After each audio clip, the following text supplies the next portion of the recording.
అందరికీ నమస్కారం.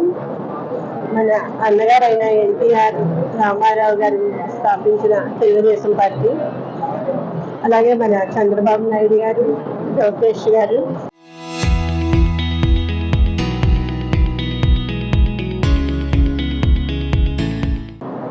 ఈ మహానాడు సందర్భంగా మన సంక్రాంతి పండుగ వాతావరణం నెలకొంది. ఈ క్లస్టర్ల ద్వారా విధించడం వల్ల మన మహానాడు కార్యక్రమం అందరూ వీక్షించడానికి, అందరూ కలుసుకోవడానికి కూడా ప్రాధాన్యత సంతరించుకుంది. అలా స్త్రీ శక్తి అని మహిళలందరికీ కూడా పద్ధతిగా వేయడం జరిగింది.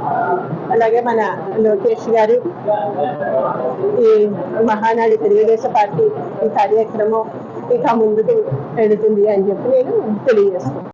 అన్న ఎన్టీఆర్ స్థాపించిన పార్టీ తెలుగుదేశం పార్టీ.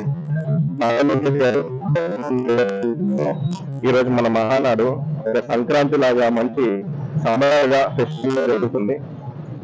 నారా లోకేష్ గారిని నేషనల్ పార్టీ వర్కింగ్ ప్రెసిడెంట్ అనే ఈరోజు మన తెలుగుదేశం పార్టీకి వర్క్ చాలా ముందుకు తీసుకెళ్తున్నారు. చాలా ఉత్సాహంగా ఉంటుంది. అలాగే యువ నాయకత్వం కూడా చాలా బ్రహ్మాండంగా పెరిగింది. అలాగే ఈరోజు మనకి క్లస్టర్లు గ్రామం నుంచి అందరూ ఎంతో ప్రతి ఒక్కరు చాలా యాక్టివ్ గా పాల్గొని వాళ్ళందరూ యాక్టివ్ పార్టిసిపేషన్ తో బ్రహ్మాండంగా జరుగుతుంది.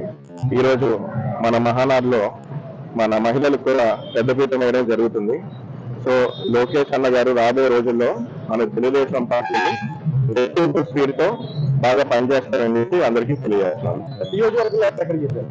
ఈరోజు నియోజకవర్గంలో మేము తాడిపత్రి, చేబ్రోలు, ఇప్పుడేమో పిఠాపురం టౌన్ చేయడం జరిగింది. ఇంకా మరికొన్ని గ్రామాలు ఉన్నాయి, అవి కవర్ చేస్తున్నాం. నెక్స్ట్ ఇప్పుడు కూడా వెళ్తున్నాను నేను. మాట్లాడుతుంది తర్వాత